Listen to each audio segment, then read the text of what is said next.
Get it, got it, good.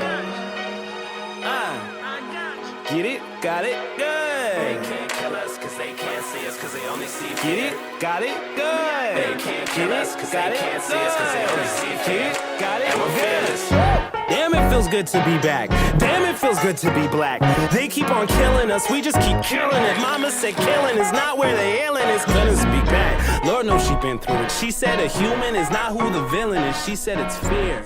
It's greed and it's pride. You see it in Chef, welcome. This looks phenomenal. So we have 3 cuisines here from Jamaica, Kenya, and also Swaziland. This is called a Zimbabwe. It is where everybody gather around with meat.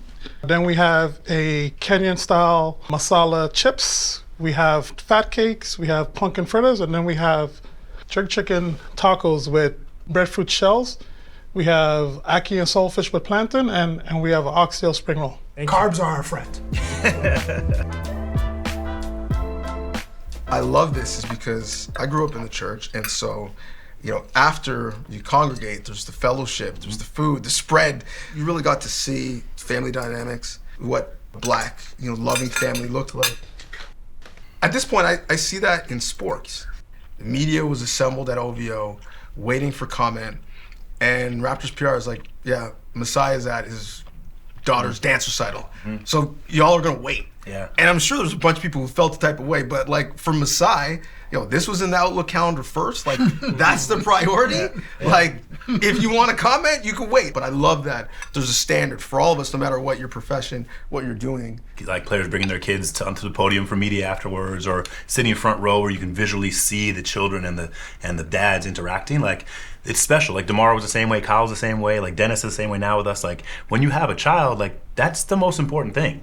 That trumps the game. That trumps the situation. That trumps if the referee blew the call a second ago. Like your kids, they go to the top right away.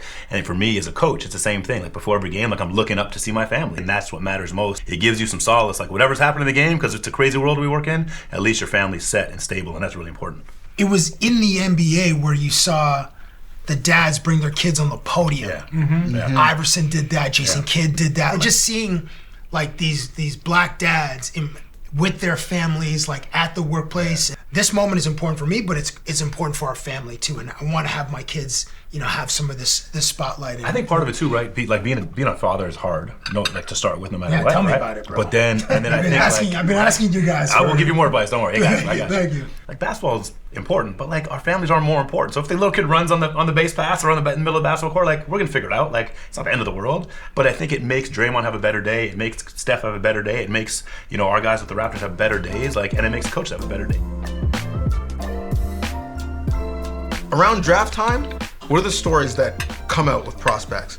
This player comes from a single parent household. This player's dad is in jail, never saw him play again. Like they love to tell that side of our experience and our story, but it's also present that there's lots of loving, doting men who are fathers who are from great backgrounds. Like you need to sit and see that as well. When you see someone at the post game with their kids, like that message for athletes, for people, for men, winning is not the most important thing. That's a powerful message to be telling through sports. For the black community, like winning is finding a way to have good relations and figure out the family dynamic. That's winning in our world because it doesn't happen a lot. Yeah. There's too many broken families. There's too many stuff that's messed up. So like that's winning at its most important, right? So I take it to an even further level, like to show that like I can spend time with my own children, right? And interact with them. Like that's powerful beyond words. So I remember this one post-game interview with Robert Horry, if you guys remember Robert Horry, Big Shot Bob. Yeah. He'd hit yet another game-winning shot. The reporter was like, how do you keep doing it? How do you keep making these shots in these high-leverage situations? And he said, honestly, it's because I feel no pressure. Because I have my family. I have my relationships. I have everything that matters. If I make the shot or miss the shot, I don't lose any of those people. Right? So not only can you do both, in fact, it probably, at least for certain personalities, helps you to do both because you've put things in perspective, right? Appreciate you all. Thank you. Thank you guys. Thank you guys. Get it, got it, good.